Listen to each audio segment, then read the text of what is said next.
আসসালামু আলাইকুম রহমতুল্লাহ। আপনারা এই যে দৃশ্যটা দেখরা, এটা একটা নবীজির বাগান, এটা একটা কৌমি মাদ্রাসা। একটা খানাইঘাটর মমতাজগঞ্জ বাজারে অবস্থিত জামিয়া মাদানিয়া মমতাজগঞ্জ মাদ্রাসা। গত 2-3 দিন আগে হয়তো যে বড় তুফান হয়েছিল রাত্রে, এই তুফানে মাদ্রাসাটা এমনভাবে ভাঙছে, এখনও পর্যন্ত মাদ্রাসাটা ঠিক করার সামর্থ্য হইছে না। আমরা নিজের গড়ের কথা জেলা চিন্তা করি, আমি আশা করবো নবীজির বাগানের লাগিও আমরা একটু চিন্তা করি।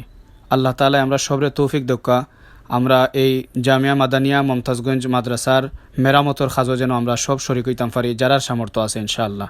আপনারা দেখরা ও বাইয়ে মাদ্রাসাটার এই ভিডিওগুলা করছেন। মাদ্রাসার উপরের দিকে আপনারা চাইলে দেখবা যে মাদ্রাসার কী অবস্থা হয়েছে তুফানে। তাছাড়া নিচে বাচ্চারা দেখকা যে জায়গাত বইয়া ফড়িরা, এই জায়গাটার অবস্থা কিলা, বোয়ার কোনো মতে উপযোগীও নাই।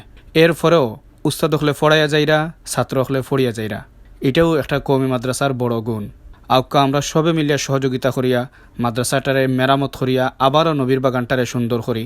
আমরা দেশর বিদেশর বিত্তবান মুসলমান হলরে আল্লাহ তাআলা যেন এই নবীজির বাগানের খেদমত কবুল করেন, আমিন।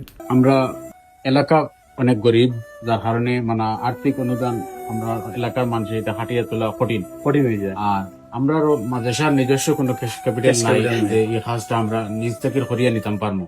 যার কারণে আমরা প্রবাসর এবং দেশের বিত্তবান যারা আছেন সকলের কাছে আমরা উদারত আহ্বান জানাইয়া আল্লাহর এই যে নবীর বাগান, এই ইলমে ওয়াহির আপনার দর্শ দেওয়া হয়, কোরআন হাদিস শিক্ষা দেওয়া হয়, এই জায়গার এই দরস্কারে রক্ষা করার মহতি উদ্যোগে আপনারা এগিয়ে আসার আহ্বান জানাইয়া।